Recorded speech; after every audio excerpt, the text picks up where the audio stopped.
Welcome, ladies and gentlemen, to the Golfing Greenkeeper podcast. My name is Steve Smith, and I'm your host. It has been a bloody long time, and look, a lot's happened, a lot's been going on. I'm really looking forward to this one. This one's exciting. It's the start of a new year. It's 2024. We're a long way into the year as it is. I just wanted to say welcome to you, new listeners, old established listeners, anyone who's interested in greenkeeping, anyone who's interested in golf in a more broader sense, and certainly architecture as well along the way. I invite you and I say welcome. This is episode number 85.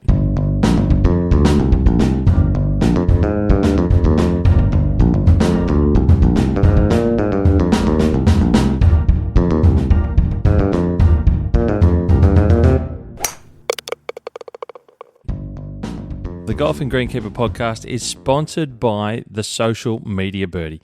The Social Media Birdie is a business that is specialized to look after the social media and digital marketing collateral of businesses in and around the golf industry. That's what it's all about. The Social Media Birdie is headed up by a dynamic duo of social media expert Brianna Graydon and golf expert Steve Smith. Oh wait, hang on. That's me. Sorry. I'll start again. Is headed up by a dynamic duo of social media expert Brianna Graydon and golf expert me. Brianna's passion and expertise is sought after by numerous industries that have seen her speak on all things social media at national conferences in Melbourne, Sydney, and the Gold Coast. Just to give you an idea of Brianna's background. Now, I come with a background, if you're not sure about me, I come with a background of 20 years experience in the greenkeeping industry, nearly 10 of which was as superintendent. I've competed at the highest level as a club member, including senior pennants, and I am a club champion. I've worked at golf courses run by both golf clubs and golf course owners, and spent 5 years as a member of a golf club marketing team. So that's my background to give you a bit of an idea. Oh, and of course, I'm the host of this, the Golfing Greenkeeper podcast, if you weren't sure. Now, if you want to make a difference with your social media, digital marketing, or even improve your website at your golf club, at your golf business, any business that's in and around the golf industry, that's where we come in. Look, we believe we have the expertise and the experience across both the social media, digital marketing industry and the golf industry to make that difference for you. We can make it happen. For more information about the Social Media Birdie and who we are and what we can do for you, head to our website at thesocialmediabirdie.com.au. That's Birdie, spelled B-I-R-D-I-E, if you're not sure, thesocialmediabirdie.com.au, or send us an email at tweet@thesocialmediabirdie.com.au to chat to us about how we can help you. Of course, if it's simpler, you can just simply get in touch with me on my socials if you're already following me, and just send me a DM and I'll get in touch with you or your club, wherever you work. And look, guys out there, guys and girls out there, if you're working on the golf courses specifically, or if you're golf employees or wherever, pass this on to your general managers, to your presidents, to your captains, to people who are the decision makers in the golf clubs to see how we can help you get your messages out there. We're all about getting voices out there and promoting golf clubs and golf businesses as much as possible. That's the goal here. We're here to help you and get your digital presence right. The Social Media Birdie, we're better than par.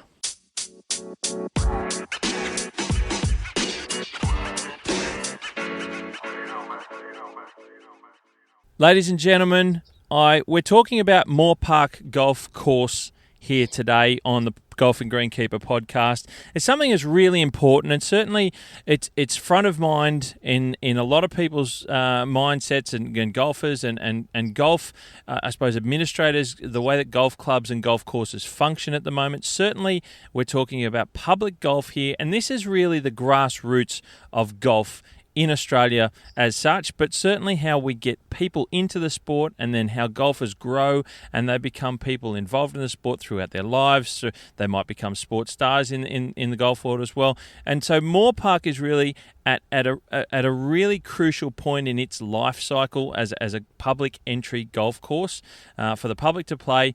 And so I've taken a moment, and I certainly appreciate the time. I've got Jared Kendler on the line. G'day, Jared. Welcome to the Golfing Greenkeeper podcast. How's it going? Thanks for having me. Good, thank you, mate. I really appreciate you taking the time. Now, ladies and gentlemen, Jared is a board member of the Moore Park Golf Club. Is that right? Have I got all that right, mate? Yeah, you've got that right. Yeah, board member and I'd say lead for the campaign to save 18 holes at Moore Park. And that's right. And this is really why I wanted to bring this. There's been podcasts done about this before. You have done other interviews along the way, but I wanted to bring it to my side of the golf side of life as well, be it greenkeeping and the history of things in our industry, in our golf world in Australia, because this Moore Park really is such an important piece. I'm going to call it the golden goose of public golf in Australia. Now, some people might say that's overstating. You may even say the same, mate. But Moore Park really has such that's fair. A deep entrenched history, mate. And I'm glad you think that. And you probably people will say, "Oh, you're biased for it," so you can say that. But when we discuss and break down some of the reasons what's going on here and why I feel that it's so important to save Moore Park as an 18-hole golf course for the public use and for public people and for public recreation and sport in general, is you'll hear a breakdown why these things are and why I think it's the golden goose, because I just think there's so much in this, mate. So welcome again, like I said. Now let's start, mate, if we can. There's a lot going on. Give us a bit of a brief if you can. You're leading this way to save the 18 holes. What's at stake here and what's going on? Can you give us a bit of a rundown for those that haven't had the time to read deep into what's happening at Moore Park Golf Course? Yeah. Well, I'll start with the what's at stake, because I think that contextualizes just what Moore Park is, and to your point, how it is so pivotal to the golf infrastructure in Australia. So Moore Park is it's been around for over 100 years, has always been a public golf course, and right now it is one of the busiest, if not the busiest, 18-hole public golf course in the country. It's not just a golf course. So we have a quite well-used, highly trafficked driving range as well. But between the two golf assets, we have around 500,000 visitors, individuals using those two facilities every year. We're on track for 100,000 rounds played, most of which are 80% plus are 18 holes. It's an extremely busy and important public golf course that it is increasingly becoming, like many others, under threat. And so I guess to your point, what is at stake? What is at stake is this important piece of public golf infrastructure that is currently extremely busy, is, I would say, arguably at capacity, if not over capacity. There's more demand to play at Moore Park than we have tee times. And we've got, we had in the last year, an announcement by the Premier of New South Wales that they wanted to repurpose 9 holes of the golf course for other forms of recreation. And other forms of recreation, and these, to me, I've done as much digging as I can into the details. So when you say other forms of recreation, we're talking a bit more passive, are we? Open space for more picnic style, walking, that's type of, or are we talking a football field? Well, we don't know. When they announce, we don't know. That's the best. The best answer is we don't know. There's numerous different opinions, and the different agitators who've a long time tried to have a bit of a crusade against golf. The general term that was used was for repurpose for open space. But whether that's active or passive, I think that's an ongoing debate, not just amongst the government, but the multitude of different stakeholders and interested parties. I think that's that's in the TBD camp. So we're just hoping for more information. So decisions could well be made about how to repurpose a space. I guess, am I paraphrasing it when I say that they're asking to repurpose it, but they don't really know what for? Yes, I'd say that's not paraphrasing. I think to be quite frank about it, a decision was made before the analysis was done. And nothing like putting the cart before the horse. There's no government that's ever done that before.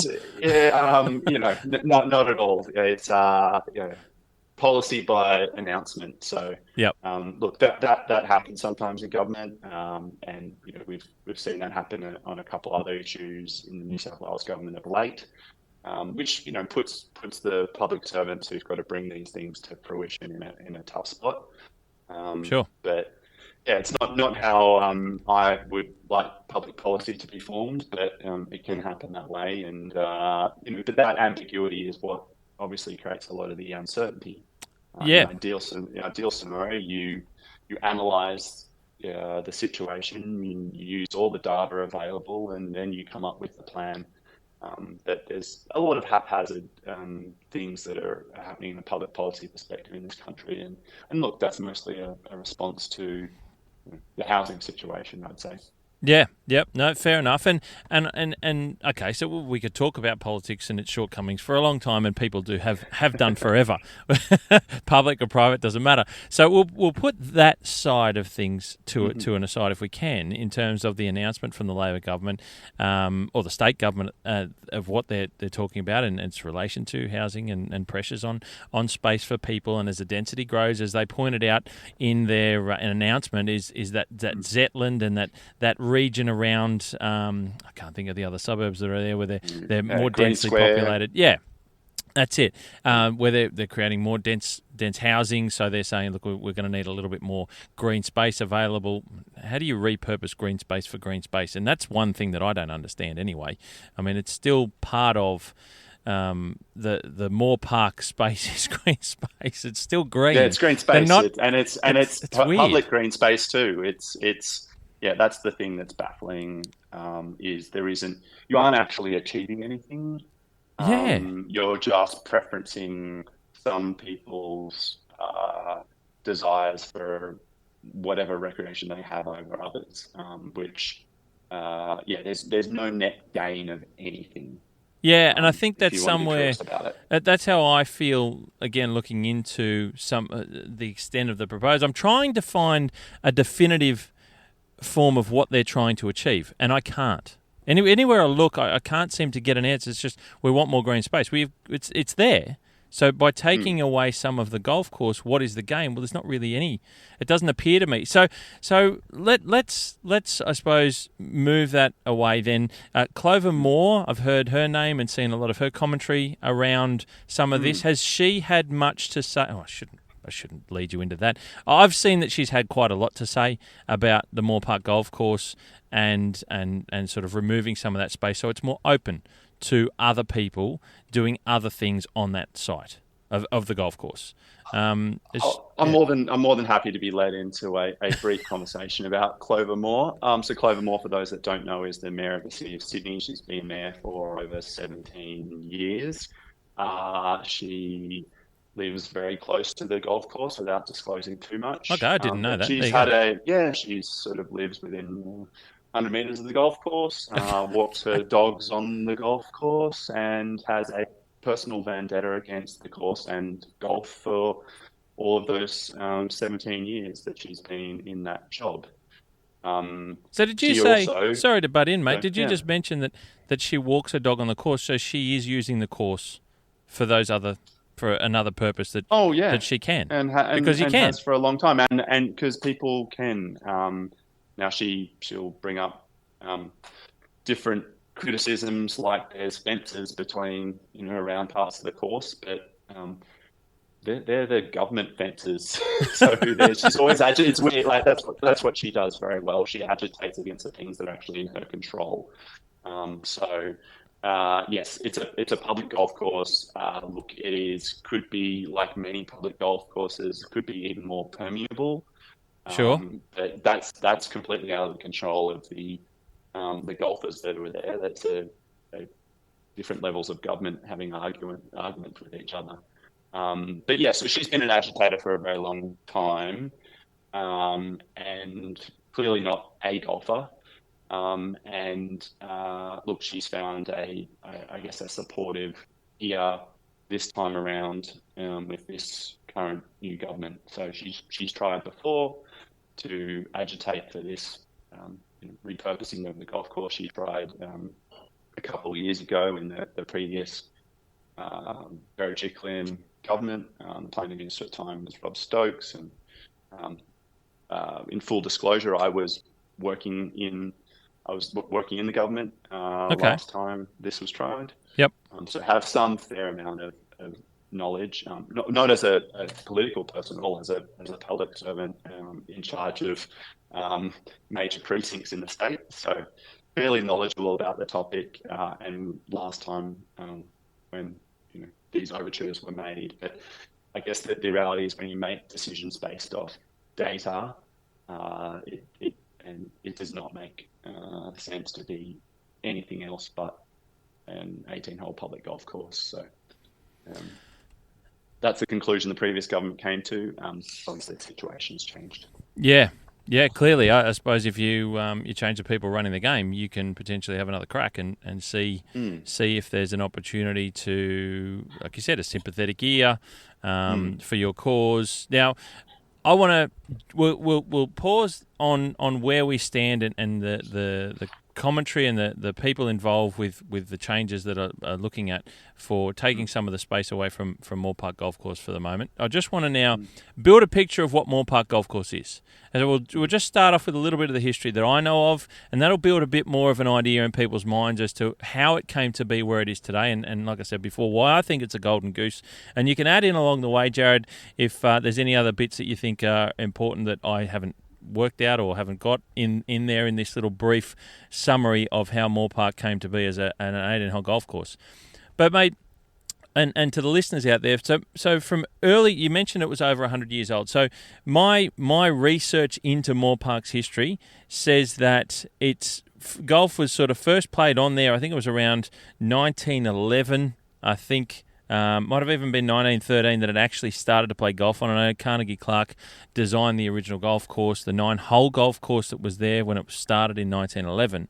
And the idea of golf on that site that Moore Park is today, on that Mount Rennie and Mount Steele, the two giant sandhills that are there where the clubhouse is, was a couple of Scottish brothers that came over to Sydney, Duncan and Charlie McMillan. And this is my research back very, very early on in the early 1900s. In 1907, they lived across the road, more or less, at Surrey Hills, and being Scots, they love golf.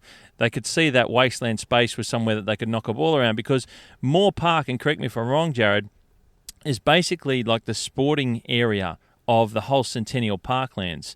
And there's the football fields and the cricket fields. So looking into the back history of some of the lay of the land and where all these things came to be, the sandhills of Mount Rennie and Mount Steele weren't able to be utilised in the readings and commentary that I've seen and read myself from the councillors at the time.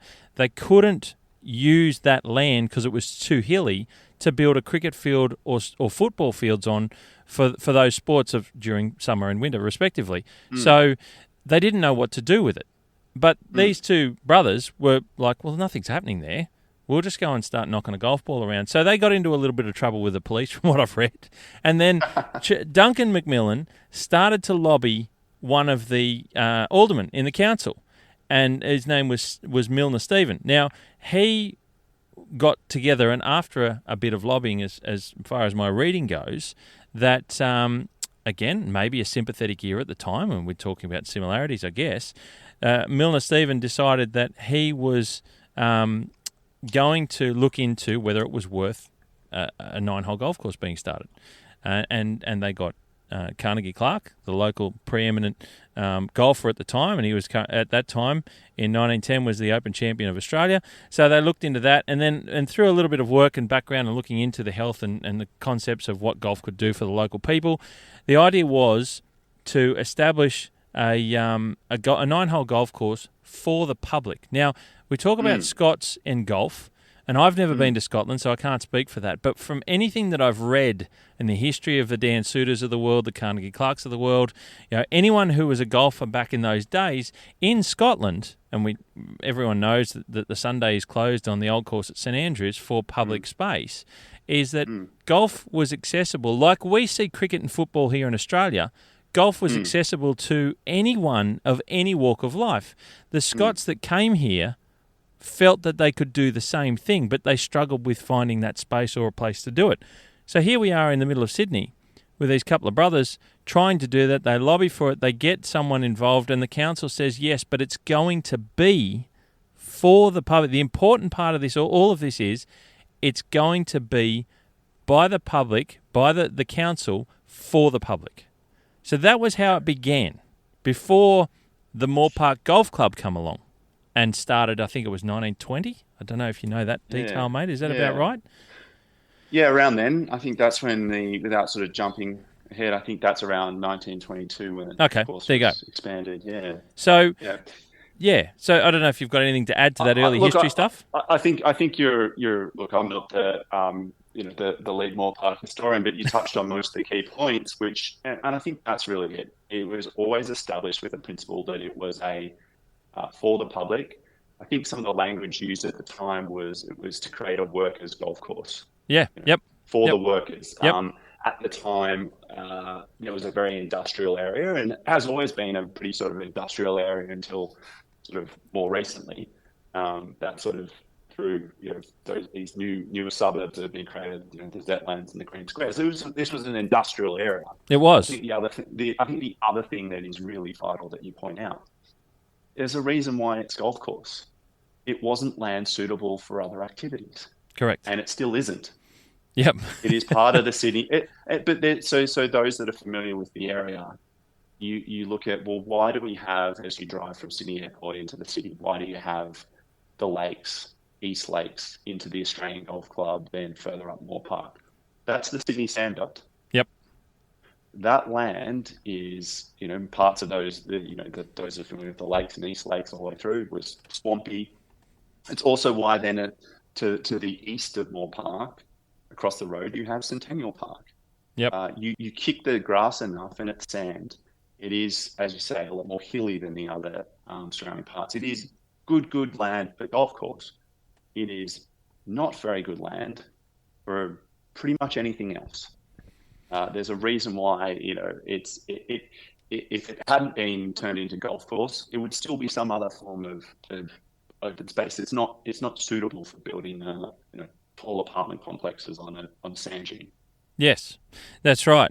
And one small detail in all of this that I haven't quite got to is that the golf course itself, that first 9-hole course, which is on the main portion of land that the golf course currently sits, which is the main portion of land I think that's being looked at to be repurposed. Is that right? On the north side of the northern side of Dacey Avenue. Dacey Ave. That's the one, right? So a key part of all this is during that time, not only was Mount Rennie and Mount Steele unsuitable for other forms of organised sport, it was also the city dump for Sydney, and an incinerator was located there so that they could burn all the rubbish.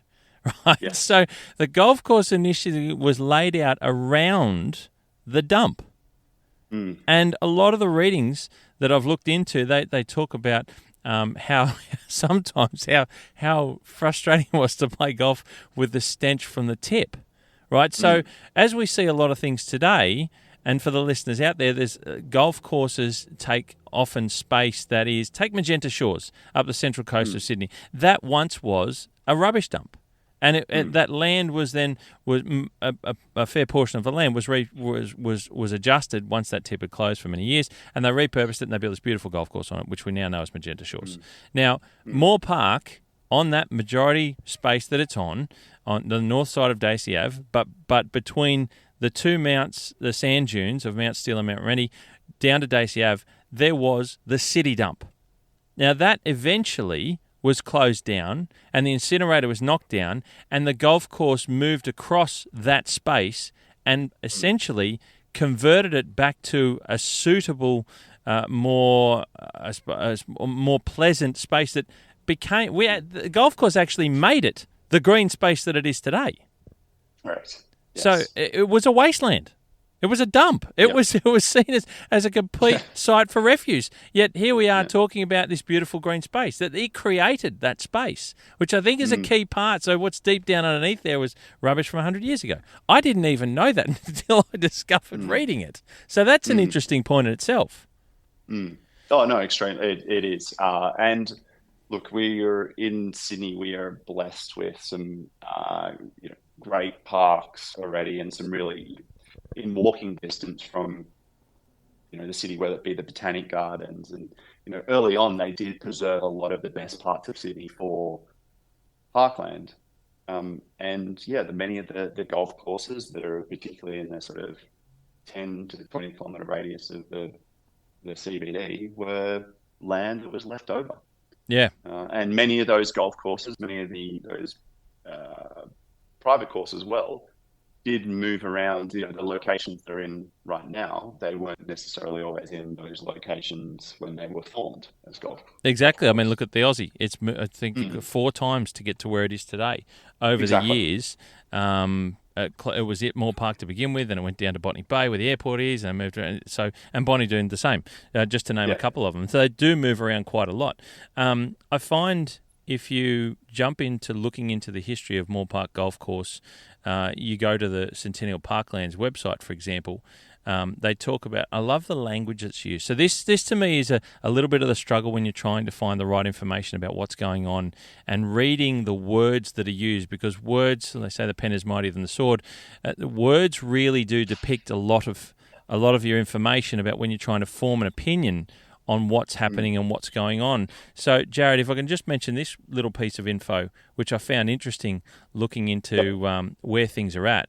Centennial Parklands, you go to the website, and I noted that the website says the Moore Park Golf Course, established in 1926, so kind of got the dates a little bit wrong, has taken advantage of and modified the gently rolling topography of the area when establishing fairways, which... That's a quote out of their words, but like I mentioned, it was a city dump. And they built the... So you're reading the Centennial Parklands website, and it's saying that the golf course modified the topography of the area when establishing the fairways. There's no mention that it was a tip. Move the rubbish around to get a nice rolling hill. So I found that... a flat fairway. So I found that a bit of a struggle. These are the things that... There's omissions in information when people are trying to form an opinion on why should we reduce Moore Park. If I want to make an opinion and I look into, clearly they modified the site. Well, they modified it for better, but that's not mentioned. And these are the little details I struggle with. One of the other things that, I touched on it briefly before, was how Moore Park, what it's part of. So Moore Park is one of the 3 parklands of Centennial Parklands. So there's Moore Park, Centennial Park, and Queen's Park. I think that's right, isn't it, mate? Yeah, that's correct. And on the website of Centennial Parklands, so I try and get the information as much as I can that I know to be as much as I can truthful. It says on the website for Centennial Parklands, Moore Park was founded as a recreation ground in 1866 to assuage pressure from the people of Sydney for a public space for outdoor activities and organised sports. Now, that's specific to Moore Park. So in the space of Moore Park, and I go back to organised sports and outdoor activities, it's not like the Centennial Parkland space, which we see a lot more picnicking, we see a lot more people just walking and casually enjoying the beautiful space that it is around a lot of the wetlands there. Moore Park specifically, the idea was it was meant to be around organised sports. Hence why there's so many football fields. The SCG, for example, is in that space. The Royal Hall of Industries, all the horse riding parts over the back there, even the Disney Studios are involved in that space, along with what is the golf course and the athletics field, of course, which is down in the southern eastern portion of the golf course when it was built in the 30s. So I go back to this organised sports purpose of Moore Park. And if we're going to chew out a piece of ground, is it for a football field? I'd like to know more. And how do you form an opinion to say, yes, we're okay with that because we need more? I don't know. I just wanted to add that into people as they go along. If they're looking for information on websites and different things that's run by the Centennial Parklands, you sometimes you'll find info, sometimes you won't find info. It's hard to navigate to get as much information as possible, and I struggle myself looking as deep as I can. If I can't bloody find it, and I'm spending hours doing it, how is the average person meant to understand where to go, which way to lean? So, are you trying to suggest there's some intentional opaqueness? Mate, look, I'd hate to think that, but it's hard to form an opinion if that information isn't there. you know, and Yeah. and so we go to building the space of Moore Park. So it's converted this dump site. It was expanded very quickly towards 18 holes. I'm not sure around exactly when that was, whether it was in the 30s or the 40s, but they got Dan Suter and Carnegie Clark involved to expand it to 18 holes. And then Eric Appley, another famous amateur golfer in New South Wales and Sydney, and also a golf course designer, he was involved with changing the 18 holes around again and doing it better, I think, when the athletics field was then brought in. So we've got this raft of the best people in Australian golf being involved in making Moore Park better, yet it still remained public access, cheap golf, but they were building the standards right up to a high level, and it was being maintained, or certainly ongoing towards being maintained every year on year, to improving to be an extremely high level presented and playable golf course that would be ultimately a Group 1 consideration. So it all of a sudden, Pennants, you guys are competing as a club now with all the other private golf clubs in the region. So competition level, you got some of the best players involved. Exactly. Well, when I was sort of still a decent golfer as a teenager. You're saying you're not anymore? Have you gone backwards? No, not quite maybe the skill level I was as a junior, but Moore Park, when I was the Sydney Amateur was there. Right. I was chatting to Ewan Porter recently, and he remembers he won the. I remember him winning as well, the Sydney Amateur there, and it was the Australian Open qualifying venue. Wow. When the Australian Open that was at New South Wales Golf Club. Yes. Adam Scott may have won that year. I can't remember what year it is off the top, but my memory was that one of the Open qualifiers was at Moore Park. It has had a storied history as a leading public championship golf club. Yet it does, like you see, anyone can like walk you say, up it's got and the play best. golf. Yeah, anyone can walk up there, and in some ways, without sort of speaking too much out of school, it's probably not in the same level of condition that it maybe was in some of those previous years, and when it was, when I was playing tournament golf on there back in the day. But it is like you mentioned before, it continues to be the place where we've got really strong players. Because you can't. This is the thing that the golf is, and we can get into the popularity of golf. But golf has never been more popular. The options to play golf in Sydney are unfortunately extremely limited. They are. There aren't. If you're a good golfer and you move to Sydney from wherever, you've come here for work or you've moved in from the country. And this is as true as today as it also was sort of 25 years ago. And I'll tell a story about that in a sec. But where are you going to go? You can't turn up and just knock on the door of the Lakes and say, "Hey, I'd like to join this golf club." So great. Find 25 people, however many thousands of dollars, and we'll see you in 30 years. Yeah, and nothing against the Lakes, of course. That's against it. I think it's great, but Yep. but what the reasons why those conditions exist is because golf is so popular. It's Correct. just demand and supply. Demand for golf right now in Sydney far exceeds the supply of golf available. So if you were looking at things at a high level, the argument should be, Premier, where can we create even more golf to meet? Because you hear this coming loud and clear from these other sports. We don't have that. You'll hear at local sort of council levels all around the state and around Australia. We don't have enough of the AFL field or the soccer field. We need it for the kids. Well, actually, golf doesn't have enough supply right now to meet the demand. As we're about to. And 3.5 million Australians have played some form of golf last year. Yeah, there's only a couple. And you talk about the location of Moore Park in the city of Sydney. It's within the bounds of the Sydney City Council, so that's right in the heart of town. It's the only golf course, I'm pretty sure, that the 18-hole golf course that's in that location, and it's outside a tram stop now. the tram runs there. Mm-hmm. So you can get the tram and walk across the road essentially to the golf course and play golf. You can drive and park there. You can catch ferries from the north side and jump on a tram and get there. There's so many different ways to access Moore Park. You can walk for those that live on the Zetland side of town, on the western side of South Dowling Street. You can walk there. And there's lots and lots of people, as we keep hearing, that are living so close to it. Yet you mentioned, we're talking about the crux of this is that they want to knock a portion of the golf course out and drop it down to 9 holes. I would have thought, and going back through history and reading a lot of the stuff, it quickly expanded from 9 to 18 because it became so popular as public access and with the working class that they had an appetite for wanting more golf. Now it's more popular than ever as we're talking, and in history, they tried to put another 9 holes in. I don't know where to make it 27 holes. Should the argument not be, can we find space for 9 more holes or a short form of golf, a par 3 course potentially? Because the appetite is there. There's so many people wanting. You guys are full to get. You got no more tee times, and more people are still trying to play. Exactly. What should be the other argument? The only thing that restricts more rounds being played on Moore Park right now is daylight. Oh. We've done projections, so we're on track. There'll be 100,000 rounds played there this year.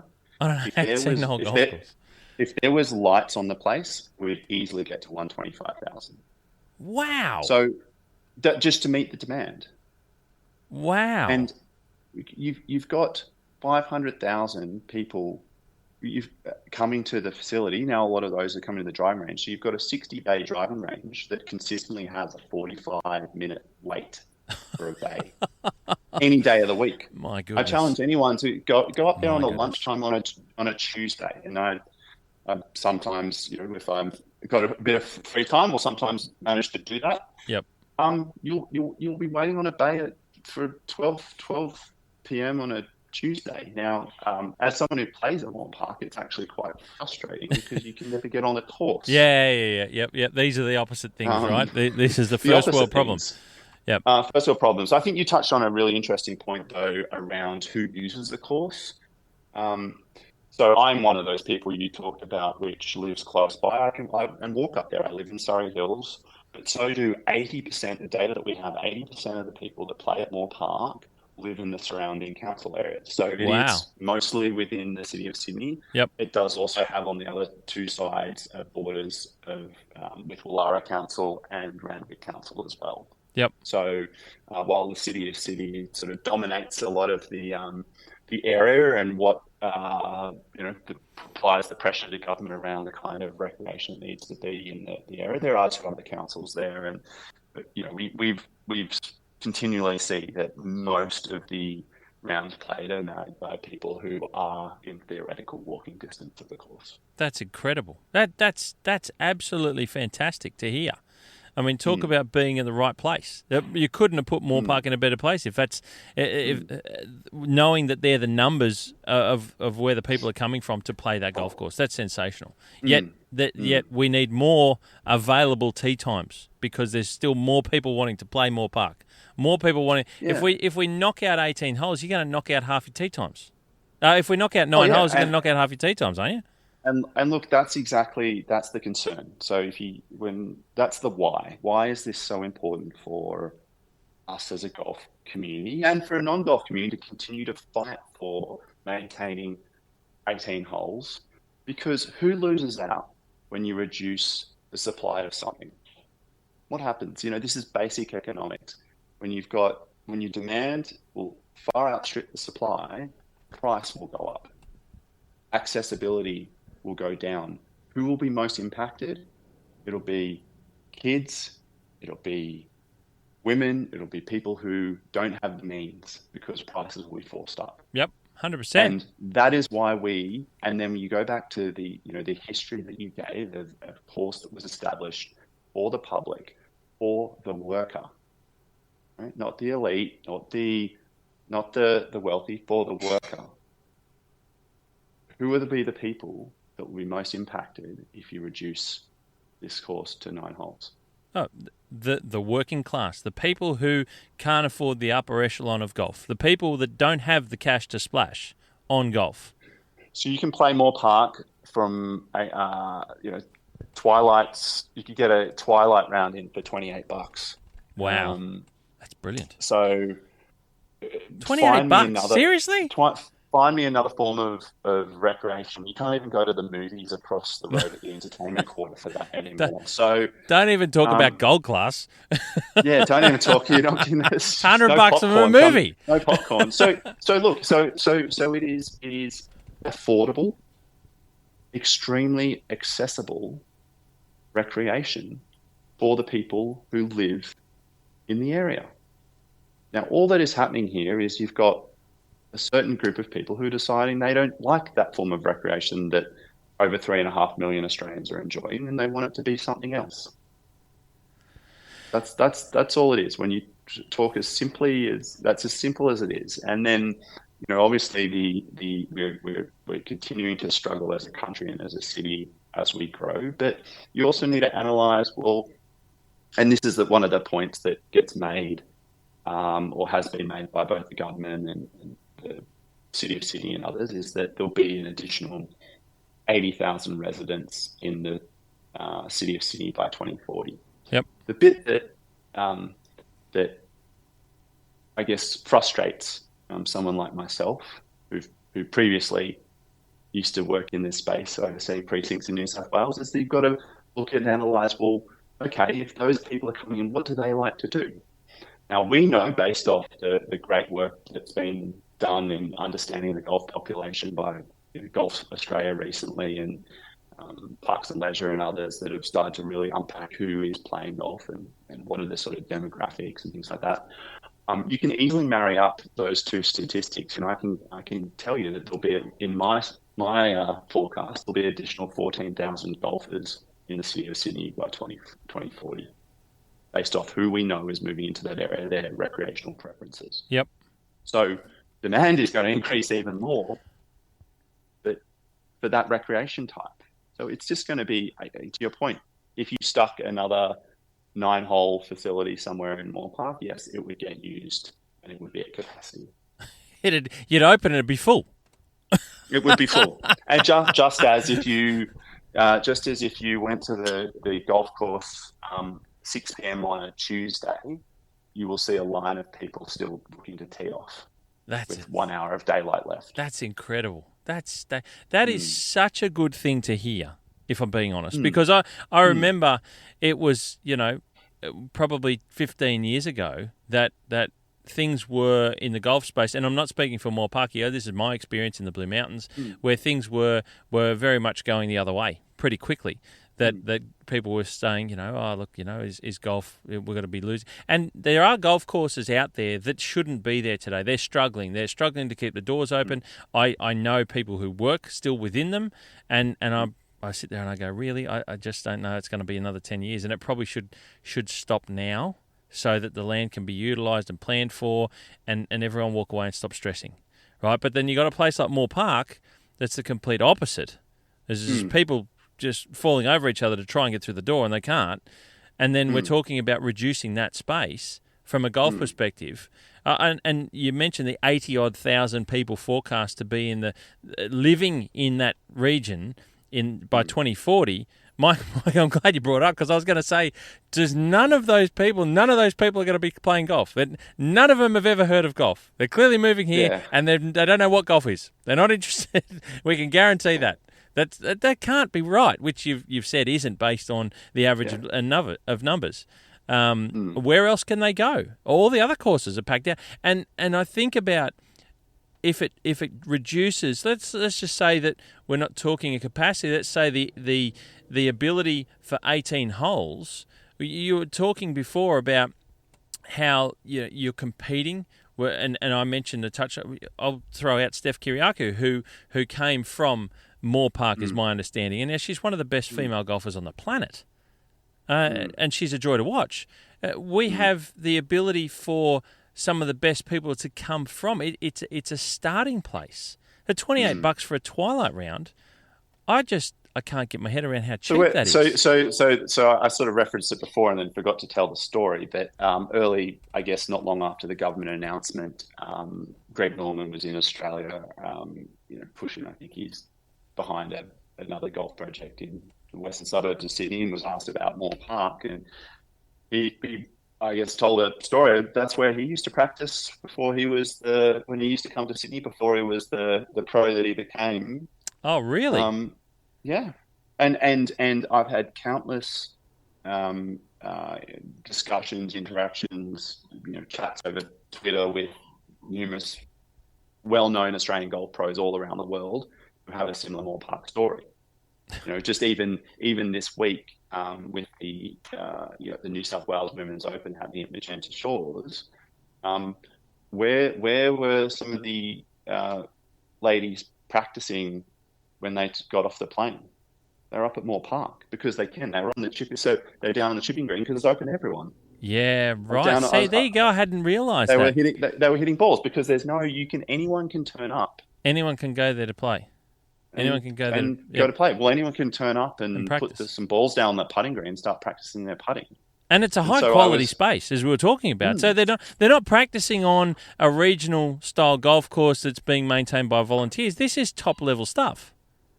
Yeah, as good as anywhere else in Sydney. Yeah, so it's like for like. Exactly. So, unreal. Yeah, unreal. My notes have just escaped me, so let me just pull up my notes again that I've got here. So we touched on the fact that it's one of the busiest. It's probably the busiest 18-hole complex in the country. I know Wembley in WA, it's got more golf holes, it has more rounds, but for an 18-hole golf course, you're probably the busiest in the country. One of the stats, and I want to throw this out there. I love numbers. So one of the stats that I was looking at was the breakdown of the numbers, just so people get an idea of space. Because I have heard people. One of the first things that a lot of people said to me is they're talking about making it more open to the public, so anyone can just walk on at any time without fear, I suppose, of golf balls.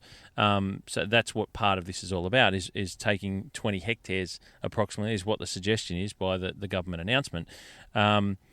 Why don't they walk across the road to Centennial Park, which is only 189 hectares, right? which has no organised sport on it, is from what I can pretty much gather. A lot of that. So to give people an idea, Centennial Parklands is rather large. So you've got a complete there's a huge number combined, but Centennial Park itself is the largest of the three parks at 189 hectares. Then you've got the Moore Park space, which is 115 hectares, and like I mentioned, that includes the SCG, the SFS. There's a whole lot there that I didn't realise was involved in that space. And Queen's Park, furthest to the east, is 27 hectares. Now, 45 hectares is approximately the size of the golf course. Of that, 20 hectares is the size that's being talked about being repurposed on that north side of Daisy Ave.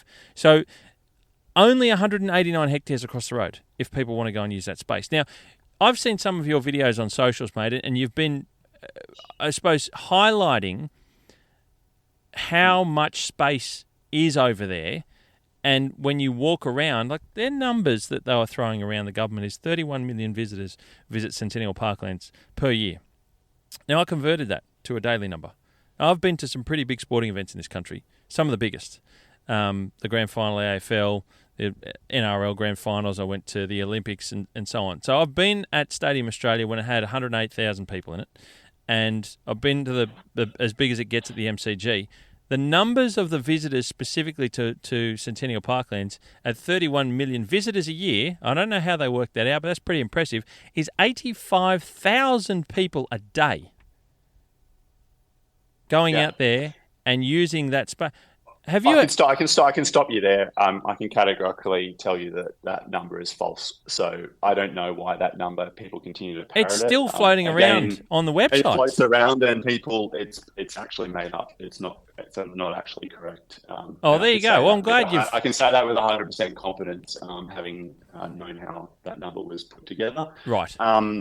But I'll give you some, and look, this is sometimes a challenge with, this is what I sort of said at the start. When you're going to make important policy decisions, you actually need to have all the data and all the facts, not hearsay, and not, particularly not anything that comes to you from the city of Sydney, because they're not exactly forthcoming with accuracy and data accuracy. But I'll give you some. So that's why I've gone and commissioned some of this work myself. Oh, wow. Okay. So there's within 2 kilometres of the golf course, there is currently I think it's 278 hectares of open space. Yep. And 243 hectares of active open space. So Okay. a golf course we count as Organised an sport. active open space, organised sport, a footy field or whatever. Yep. If you look at all of the sort of images and things that are put out around this, they sort of fail to have on those maps all of the little open space pockets that you have all throughout the Redfern, Surrey Hills side of the course. Little corner parks. The little corner parks. Yeah. Exactly. And there's, it's, again, not to call conspiracies or accuse anyone of intentionally misleading the public. No. But some of that is actually just because, the government the state government right now is trying to understand, by working with all councils, well, what actually is out there, because there is conflicting data around what is actually managed at a council level. But yeah, I think you can't get away from the fact that anyone who looks at a Google aerial map sees a hell of a lot of greenery in close walking distance to Moore Park Golf Course, and anyone who spends as much time in the sort of broader Moore Park, Centennial Park area as I do, as someone who, as I said, I live in Surrey Hills, I'm walking in and around the course and Centennial Parklands, running around Centennial every day. People don't use all those open spaces. No. Now, people use running tracks, they use walking tracks, they use cycling tracks. People use the footy field on Saturdays and Sundays, or the cricket field.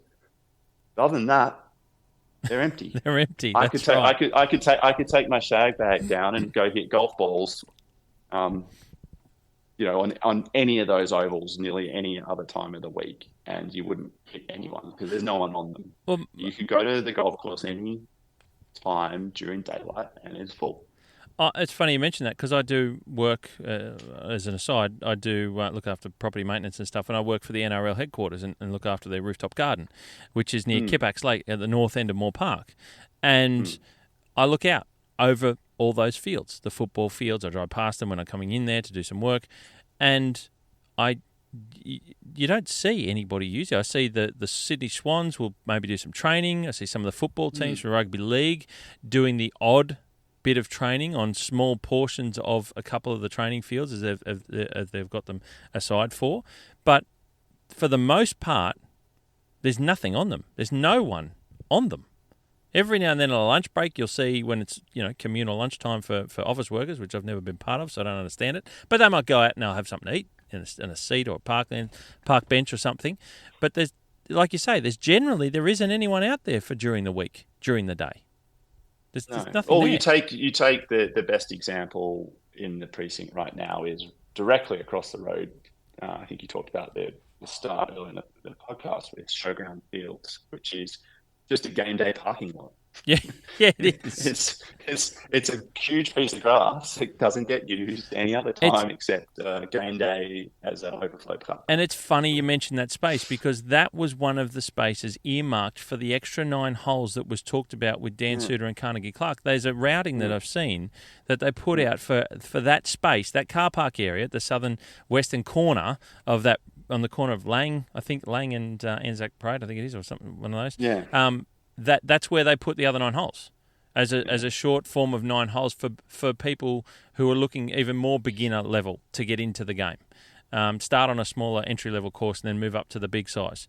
And we can go around and around and talk about, I suppose, it's the spaces and those sorts of things. But it's pretty impressive that all of that space is able to be utilised, and it's only utilised at particular times of the day or the week, yet the golf course is utilised all the time.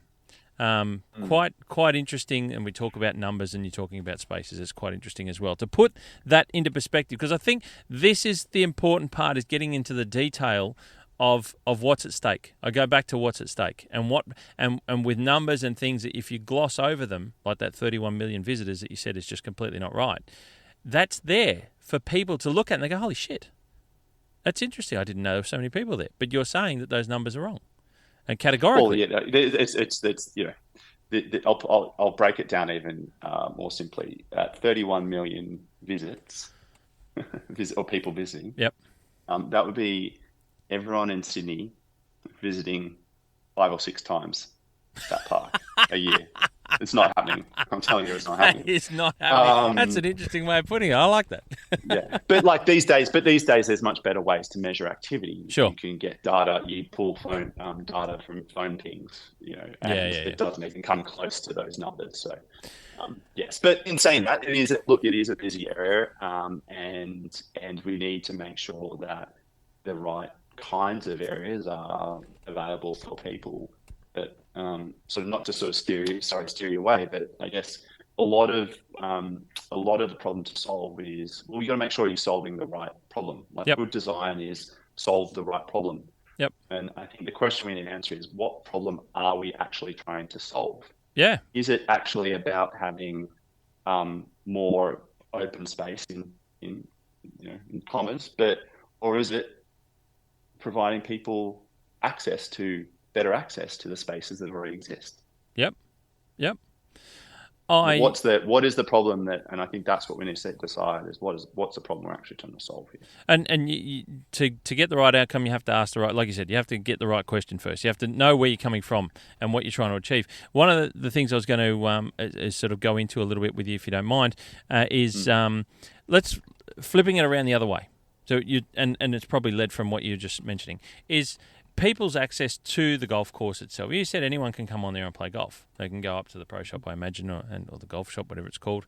And incidentally, I've never played Moore Park, which I don't understand why I haven't, but I've never played it, weirdly. Too busy for you. Yeah, well, but in terms of other use, and I talked about the old course, closed on Sunday, so anyone can go out there and do what they like on the golf course. They can walk around and enjoy a picnic on the first fairway if they choose to do so. Is something about gaining access for other people for other types of use? Does anything like that happen now outside the normal tea time hours and people playing golf? We talked about how busy it is, so I suppose that's hard to do. But should we not consider, is that something that should be considered for other people to use that space on an afternoon or afternoons in general? I don't know. The back nine at the beginning of the day. Yeah. So I've got to probably think about how I answer this. I don't want to be too inflammatory. Those things have been tabled. The thing that you lose, or the government loses, if you don't have people playing golf, is revenue. Moore Park currently generates approaching $16 million of revenue for the government that pays for the upkeep of all the surrounding parklands. 16 million? Yes. So obviously that's revenue. The profit number is slightly less, but let's just to give you a feel, it covers 50% of the operational budget of Centennial Park. I was going to say, I know that it does not cost that number to maintain a golf course. So that's a lot of money. Yes. That's a stagger. That's almost eye-watering. Yes. So that's a sort of again something that probably hasn't been I had never considered that talked about in public. So all of these again, there's lots of ideas and lots of things that need to be explored to make the course more permeable, continue to attract as many people to the property as possible, but at the same time, a lot of the ovals and the other active spaces in the area that kids are playing sport on, that grass isn't getting cut unless Moore Park Golf Course continues to generate the kind of revenue it does that pays for the upkeep of all of those surrounding parklands. So part of the reason why Centennial Parkland, you go in there and people go, "Oh, this is so nice. Doesn't this look great? It's well maintained."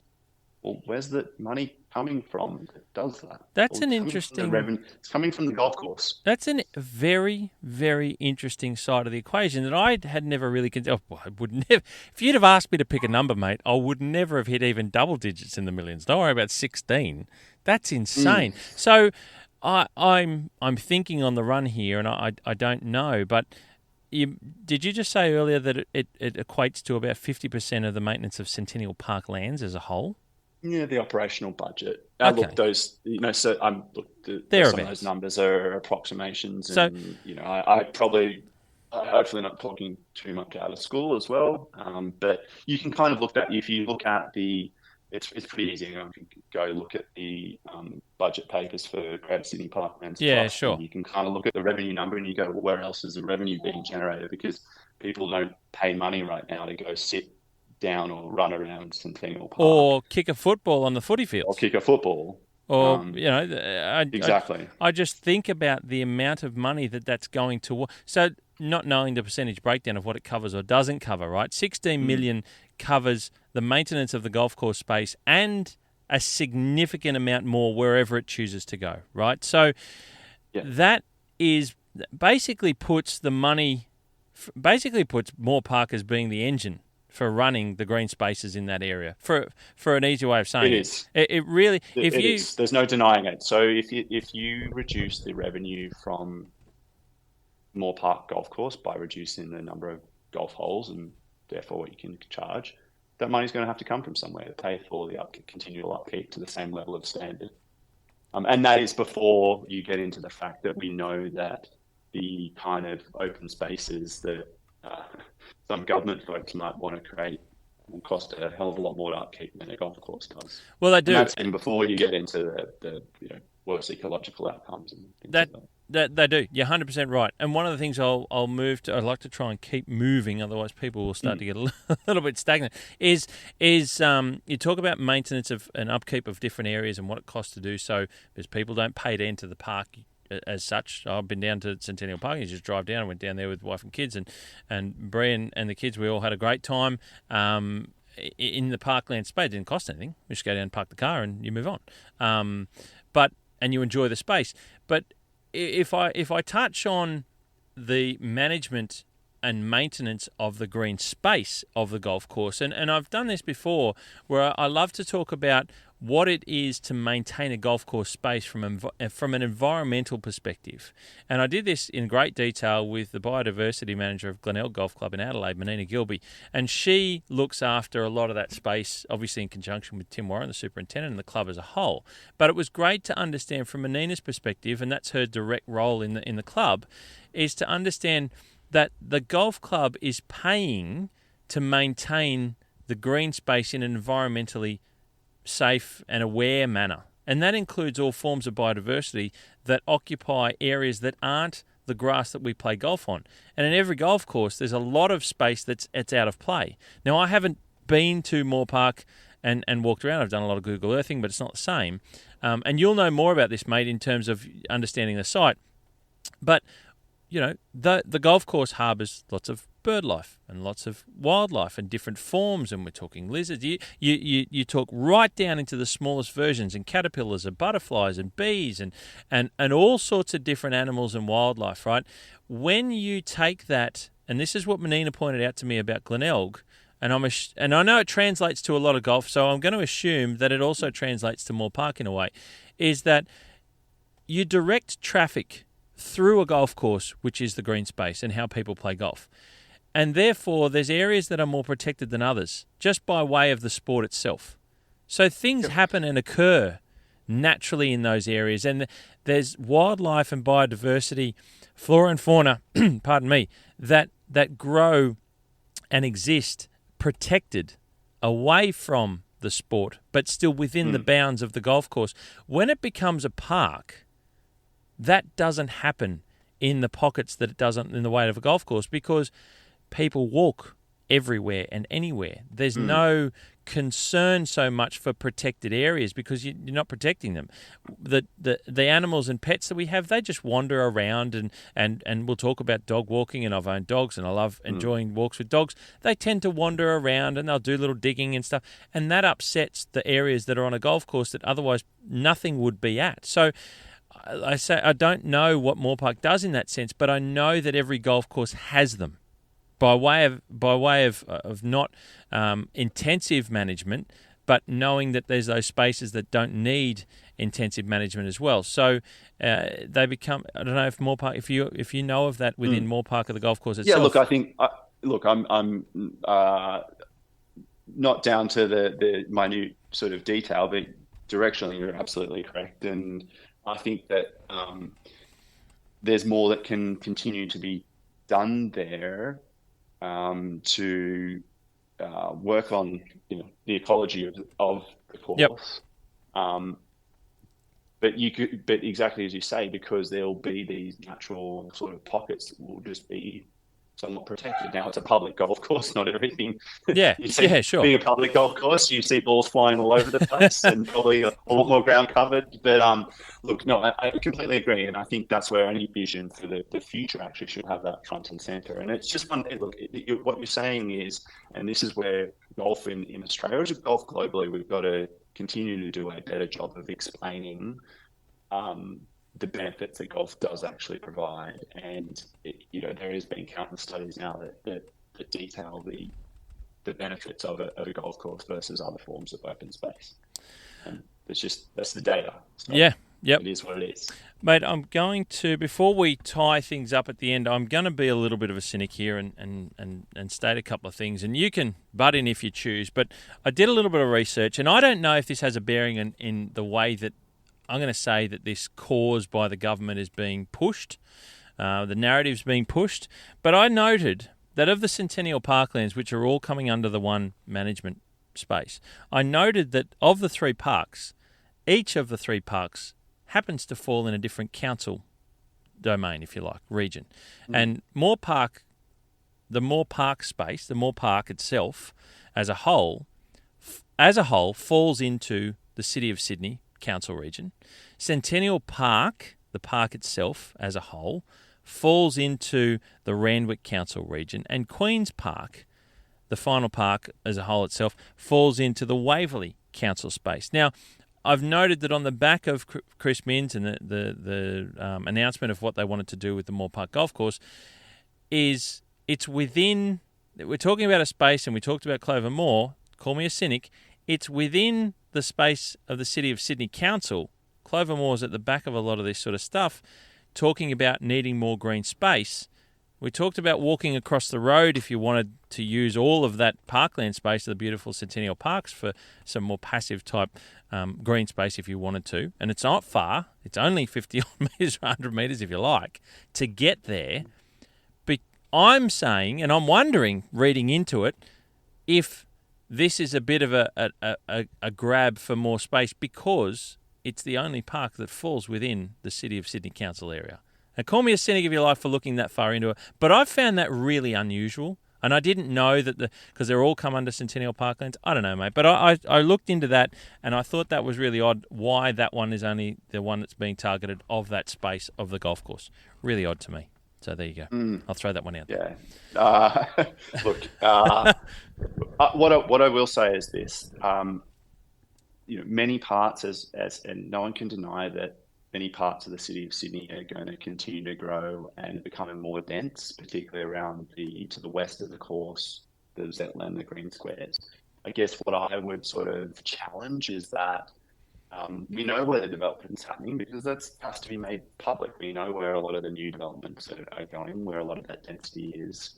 A lot of that is not in close proximity to the golf course. And I would probably question how many people are going to walk 1.5, 2 kilometers to get to this new park. Yeah. So, look, many, not even the, I would say I'm probably a critic of many of the planning decisions in the City of Sydney, but it's fair to say that they haven't planned the growth very well, and they're probably in a mode of catch up. So, look, I'm not going to. Yeah, fair enough. I'll probably leave it at that. But I think the key point though, which is, and it'd be remiss not to sort of have this discussion without talking about there is extreme challenges that exist with this property right now in terms of increasing access to it. It is landlocked by three of the busiest arterial roads in the city. And one boundary is, South Dowling and the Eastern Distributor, like extremely busy roads. You've got Anzac Parade on the other side, and then you've got Daisy Avenue splitting it, which is, again, an extremely busy road. Most of that new development is happening to the west of South Dowling and Eastern Distributor. There isn't a safe way for people to walk to this new park from that area, so they're not going to do it. Yeah, that's people aren't going to. You can't, and there is no way, no matter how much money anyone could spend, to get people in from that part. So the argument about where all this development is happening, and go, great, that development is happening there. The new Meriton Towers have been approved, great, but people aren't going to be able to walk to this alleged new park space in any big numbers because it's just not safe. You're right, and not only is it not safe, and I've been down the Eastern Distributor plenty of times to go to the airport, and South Dowling Street. I've certainly been to a lot of Swans games and cricket games and rugby league games at the SCG, so I know Anzac Parade very well. Did a lot of trips down that way to go to Sydney Kids Hospital when we were living there for a couple of months with our young bloke, and it's not just a long way or difficult and safe way to get around across that road. Let's say for what it is, it's a pain in the ass. Like those roads are terrible to try and navigate as a pedestrian. Yeah, it's just a proper pain in the ass. So there's some challenges that exist that just you can't sort of overcome, and so I think again not to keep sort of taking things back, but there's a design problem that needs to be solved. How do we create the right spaces for a growing Sydney? It's just what should those be at Moore Park? Now the optimist in me in all of this says actually there is a way that we can have everyone can be a winner. Yep. And that's the goal, right? That's the end game. And that's the goal. And I think there are pockets of the golf course that have the potential to be repurposed to other kinds of activity if we were to make design changes and things like that. That's kind of how I would be looking at it as a reformed precinct planner. Is let's take a step back. Let's actually look at everything that we've got. Let's look at where all the active space is, the open space is, where all the development is actually happening. Let's look at the infrastructure that's in the area. Let's look at what we know is going to be built. Let's look at what we know we can afford as a state to add into the mix and go, how do we approach this at a more holistic level across a broader precinct than just a really narrow focus on a one small tiny piece of the 20 hectares that's currently a golf course. Absolutely, mate. 100% agree with you. And if we flip the argument again the other way, and I talk about the golf club a little bit in terms of, we know that champions have come from the golf club. We know that they play the golf course as a practice facility. We talk about it being a workers' club and the public access and a cheap access to get into the sport, but there's lots of different types of communities and so many different types of people from all walks of life that play golf, irregular or regular, at Moore Park, aren't they? Man, you guys are the access point for such a diverse range of society in general, aren't you? Mm. Oh yeah, for sure. That it is the most diverse. We got people from all walks of life and different situations, and I think that's what's amazing about Moore Park and public golf clubs in general. They are the melting pot of the local community. Where else do you? I say this all the time, which is at a park, if a stranger comes up to you and taps you on the shoulder, you'd probably call the police, right? You meet a stranger on the first tee, at worst, you're going to chat to them for 4.5 hours. And it's always fun. And that's actually a really positive part of being able to do that, really. You don't get enough of that in a private club where you lots of people do it with their friends. Part of doing it at a public course is you're meeting different people from all walks of life. And by the end of your round of golf, whether it be 9 or 18 or whatever, you often come away with a new friend. Or friends. And I think, exactly. And that's sort of been that the Moore Park, and as many golf clubs are, the heartbeat of the community. And I think the thing that's been, I'd say, personally most sort of challenging. And I go, so why am I sort of throwing myself into this fight to try and save the golf course? Not just as for my love of golf, but it's for, I have people who've come up to me at the golf course who are beyond devastated around, if this goes through, this is the end of this is a huge dent in their sort of social lives and social activity. Sure. We've got a number of people who, particularly some of the more elderly people that play at the course, where this is their life. This is where their friends are. This is the thing that sort of, how they spend their time. And this is, the reason why, not to be morbid about it, but the reason why people who play golf are living 5 years longer. That's a study that's been proven. It's the mental health and well-being benefits that exist. And it's because so many elements of in our lives, community has been diminished, but a golf course, that's definitely not the case. They are the heartbeats of community, and that is why we need to continue to preserve these public access community hubs and spaces where people can be active and be social and can connect with other people. Absolutely. And a connection, and you talk about health and mental health, they are really, really key things. And knocking out, I think a lot of things, I go back to the history, and I noted when they initially talked about the idea of the golf course, they had to submit a report to the health committee, right? Back in 1910, December 15, 1910 is the date where they submitted a report to the health committee of the city council for the establishment of the golf links, because that was a key part of why golf should be built, a 9-hole golf course. And that was all the way back then. We talk about that 100 years. That's the essence of what we're talking a lot about now, is its health, it's human health, society's health, the health of the individuals. Connection is a big form of mental health and wellness. And I think we often, as golfers, get lost in the thought that if you take away 9 holes, you're left with, from an 18-hole course, you're left with a 9-hole golf course, which is a shorter version of the game, whatever. For Moore Park, it seems to me to be much more a case of catering for enough people to have access to playing golf. It's not about playing a full 18-hole golf course or a 9-hole golf. It's about having enough tee time so people can play golf at all. Otherwise, you're losing them. Exactly, and explaining to the non-golfers as well that it's the amazing part is how enlightening it's been to inform them that we tee off 2 tees. Like the ball from the start. Yeah. It's not this that's what you're losing. So it's not even about, just think of it as, and I often do this all the time, just think of it as 2 9-hole courses. Yep. That's what we've got. We've got 2 9-hole courses. Yep. At 6 a.m. when the sun rises, you've got people teeing off 2 tees, and they filter out, and you've got 2 sides of the golf course immediately full. Yep. Yeah, there you go.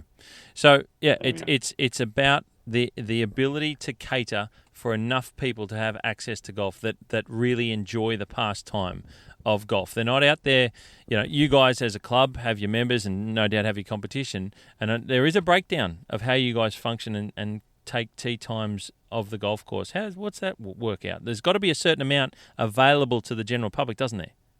Yeah, so it's about it's a very small membership, and the Moore Park Golf Club is a separate entity to the golf course. The best way to probably think about it is like having a permanent social club. We don't control, the club doesn't control the course, has no say on greenkeeping operations, just has a permanent sort of set of bookings. Tee times for comps. I know Carnoustie in Scotland is the same. They have the same thing. Carnoustie Golf Club has an access. They have a certain amount of tee times or percentage that they can have access to, but the majority's got to be available to the public. Yeah, so 80%, around between 75 and 80% of rounds are general public, and obviously the golf club preserve some tee times and to run some comps like you mentioned on Saturdays and Sundays, but the majority of rounds are just general public, open to everyone. Again, anyone can turn up. So that's when we're talking about this, it's about Moore Park Golf Course. We're not talking about the clubs, about any of that. This is about the golf course that is maintained for the public by the public, in essence. That's what it's all about.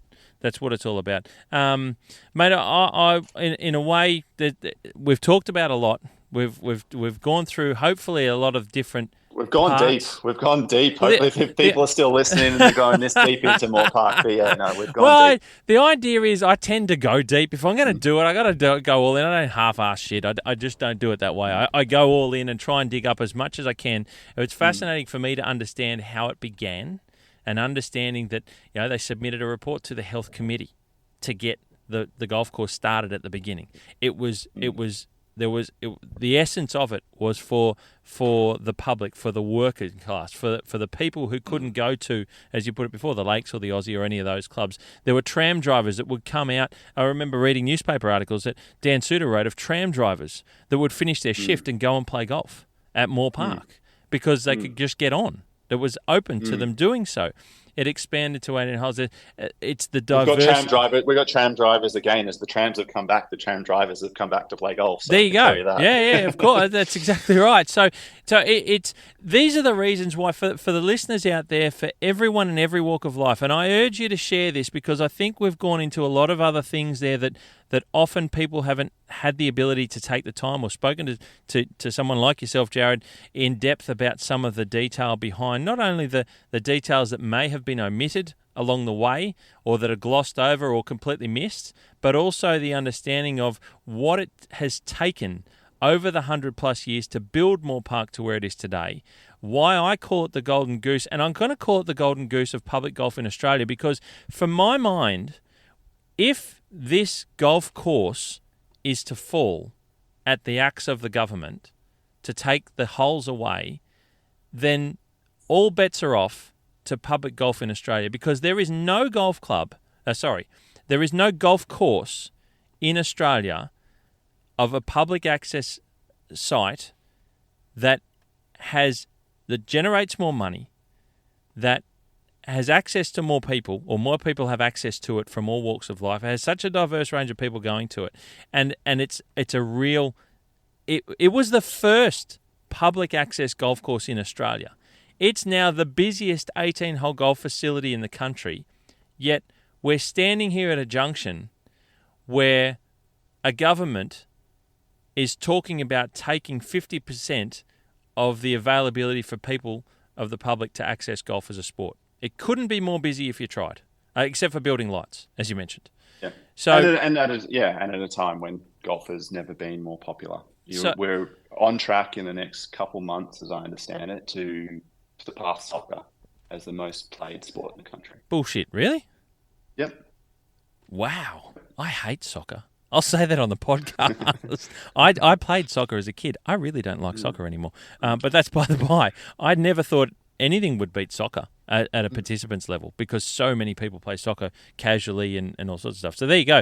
But look, to me, it's the Adelaide Oval. If we were talking about the Adelaide Oval, the MCG, one of our hallowed sacred cricket ground, it would be sacrilege to talk about the idea of someone saying, you know what, we need to get rid of that football field that's only used once a week and make it so that people can walk across the SFS or the SCG or the MCG or the Adelaide. No one would consider that in their right mind. People would have to sit down and lay down and take a Bex if someone had come out and said, we're going to take away the SCG, right? But here we are talking about the very equivalent in the golfing world in this country. And I can't get my head around, having learned all this stuff over the last 6 to 8 months that I've been researching it, talking to someone like yourself now, Jared, and hearing this and listening to a couple of podcasts that I know you've been involved with and others, and there's been talk about Oakley in Melbourne of a different public golf course that's been up against something similar. This is the golden goose. Make no mistake, people, everyone and anyone listening, this is the golden goose in Australian public golf. And if it falls, there is nothing else that can stop it from happening. There will be a precedent set in that I believe there'll be a precedent set that it will be used from this point on. So we need, on so many fronts and so many reasons, we need everyone to support this and give it everything. Now, the reason I've thrown everything down, I'm currently away at Coffs Harbour doing this podcast, Jared. You're currently away in southern New South Wales. We've decided to put this together so we can get it out because there's a limited time left for people to support the cause of maintaining the 18 holes at Moore Park Golf Course, mate. So what have we got to do? This is the crux of all this. Now we've heard all the reasons why from our side of things and what we believe in. What have we got to do to support this, and how can we do it? Let's get to this side. Well, I think there is a thing that we need everyone to do if we are going to put our best foot forward and retain the golf course. And firstly, so the Greater Sydney Parklands are running a consultation process that closes on April 10. So if you look up have your say on the future of Moore Park South, if you Google that, you'll be taken to the government site. There you will find the discussion paper that they've put out, which has some of the facts that they think are pertinent, but it also has, most importantly, a link to a short survey where it would be great if people could go on there and make their, obviously we want people to be polite and put their thoughts forward around, how important it is to maintain 18 holes and the kinds of recreation they would like to see in the area. But also by April 10, you'll see that there is an option for people to put submissions in. So there's an email address there. So we'll obviously be making a big submission that paints what we think can be the future of recreation in Sydney and the home of golf. But we'd also like people to put the individual submissions in, emails, letters that advocate for why the government should reconsider and maintain 18 holes of golf at Moore Park. Yep, and I'll put the links in show notes. I'm going to share as much shit as I can on social media about this and how that people can do those things. You talked about the survey and putting things through and backing this cause to retain Moore Park as an 18-hole golf course space. I'll put that on my socials as much as I can leading up to the April 10 with links everywhere. Wherever I can do it, I will, because we're getting to the pointy end of what is the public have the ability to I suppose, to give their thoughts and ideas forward. And like you said, this is not about bashing anyone or anything. Like everyone's going to come. Everyone's coming from different sides with their opinion. We're just, I suppose, you and I are on the same page in a sense, and I'll say it for myself, is that I'm of the opinion that I disagree with what's being put forward. So it's about putting that down and saying that you don't agree with it and what you think is the right way, in your opinion, to put forward. And the idea is for them to get as much info as they can from the public. That's the essence, really, isn't it? Exactly. And that's all. That's all our ask is of government as well, is to make sure that, whenever decisions are made about the future of Moore Park, they're made with the, the right level of facts and information and feedback from the community, golfer and non-golfer alike. Yep. And because I strongly feel that when all the information is on the table and it's looked at fairly and objectively, the right decisions will get made, and there's an opportunity for this government and this state to continue to have a world-class golf facility in addition to other world-class recreation in what is a preeminent sporting hub at Moore Park. Yeah, mate, absolutely incredibly well articulated. And I think about stepping back at what I know about, been to the NRL headquarters, like I said there, and you've got the SFS, recently renovated for better or worse in anyone's opinion. But you've got the hallowed turf of the SCG, the Royal Hall of Industries and things of the like there. Disney Studios, we've got Moore Park as one of the best golf courses in Australia, certainly the best public access, busiest 18-hole golf course in Australia. There, it's all in the one hub. It's absolutely incredible, and you've said it very, very well. And so hopefully I'd love everyone listening to this to take the time, please, to click on the links and find your way through to get those submissions in and the support in to try and do what we can to let the government know that it should be retained as is and evolve as it has done since its inception, evolve to be better suited to the community as is needed, depending on whichever way things go. But we obviously hope it stays as 18 holes, and it continue to improve and service the fans and the public that want that cheap, easy public access for all walks of life to get into the game that we all know and love. So I really hope and ask that everyone take the time to do so. So, that's all we can do. So, Jared, mate, you have been absolutely a ripper being on the podcast. I thank you so much for joining on with all of your knowledge and being I suppose, pushing this case forward for Moore Park. You've been doing so much work in the background yourself, mate. I congratulate you and say thank you as well on behalf of those that haven't been able to I suppose, help out in other ways wherever they could. It's the Golden Goose. I say that, mate. You're leading that way, and I really hope that there is a positive, favourable outcome in the way that we've been sort of talking about it and for the future of Moore Park, because it really is such, as we've talked about, it's got great history and it's a wonderful piece of the Australian golf landscape that hopefully we continue to see improve and not go any other different ways about it. So, mate, thank you so much for your time. I really do appreciate it, mate. You've been a wonderful guest and I really appreciate it. Thank you. No, thanks for having me.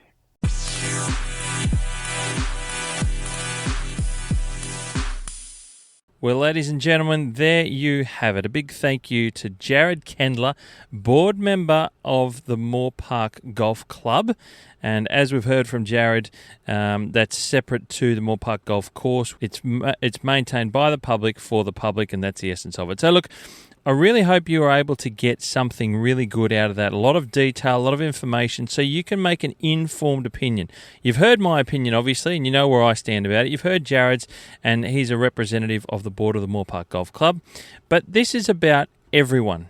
It's about public golf. It's about access to public golf in the city of Sydney, and Moore Park was the first municipal golf links in Australia, the first of its kind. It hadn't been done anywhere else before Moore Park, and it was the first of its kind. It started back in 1910 as a golf course, and you heard earlier parts that I mentioned in the history of how it all started, with the golf ball being knocked around by a couple of Scottish brothers. But that's the essence of it. Look, there's a lot going on here. We are at a very poignant position, and Moore Park Golf Course needs your help. So you heard Jared mention that there's a couple of ways that you can do that: by filling out a survey, writing in submissions to the relevant bodies that are involved in looking at how the opinions of the people will look at the best ways to utilise the space.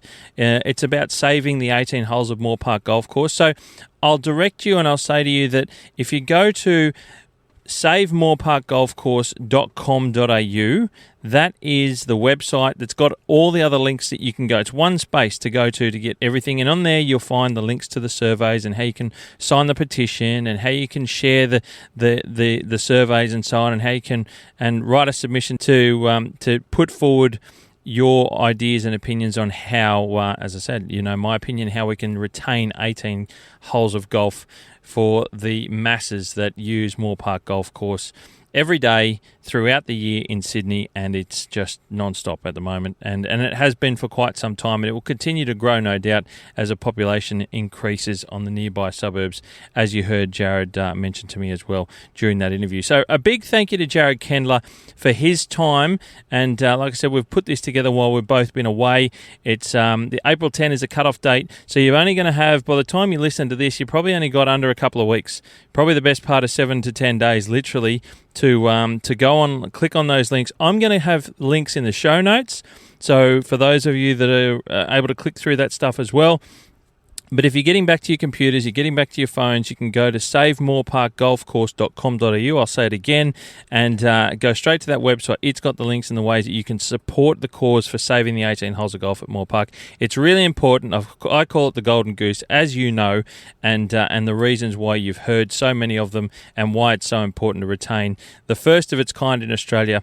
And it's just, I cannot stress enough why I believe it's so important, and there are a lot of people that do along the way as well. So hopefully all the info you found, as I say, and I say it again and reiterate it, you can go and find all the information you need to make an informed opinion on and put forward your support for it, and other ways that you think that Moore Park Golf Course, the Moore Park Golf Course space can be retained as 18 holes and best utilised as it stands. So that's what we want, and that's what we'd love to hear from you in those submissions and that support. So look, ladies and gentlemen, I really thank you for taking the time out. It's my first podcast for 2024. It's albeit a rush to put this one together. I really appreciate your support. If you need anything from me, you know where to go. Get in touch with me on socials. You can DM me through those channels. You can get in touch with me at thegolfinggreenkeeper@gmail.com. Please please like, share, subscribe to this podcast, the Golf and Greenkeeper podcast, and I really urge you to share when I put this information up about the podcast being released on my socials. Please share it around. Please send and share the information about saving more park if you are so inclined to support it as well. The more people that have signed on the petitions, filled out the surveys, put submissions in, the better chance there is of retaining the 18 holes of golf there. It's so important, but I've got more stuff coming this year through the podcast. We're looking to build it back up, albeit possibly slower than I have done in the past, but I've got a few people that I want to bring on board. We're bringing back Walking the Fairways, Keeper of the Greens, the design brief, all the fun stuff that you've all enjoyed over the time, the boardroom as well. So all the segments that I've had before, and they're going to be tweaked. I've already been playing with, even though I haven't been able to put any pods out, I've been thinking of ways to tweak and improve them. So there's going to be some improvements. They're going to be slightly different and new and improved versions of those episodes that you know and love. And I really appreciate your support. Everyone who's messaged me over the last sort of 6 months since I've done a podcast last. It has been challenging for us at home, but I appreciate so much your love and support to me, my wife Brianna, and our kids Savannah and Carter especially. Thank you so much for everyone who's got in touch with us. And again, like I said, I can't stress enough how much I really do appreciate everyone out there across Australia who has been messaging me, and I've had phone calls and text messages. So thank you to everyone. It's really been very, very kind and genuine of you to do so. But I'll say it again, savemoreparkgolfcourse.com.au. That's what this one's all about. I absolutely appreciate it, and I hope you've enjoyed this one. It was a big deep dive. As I always leave you with, you hit 'em clean, we'll keep 'em green, and I'll catch up with you very soon.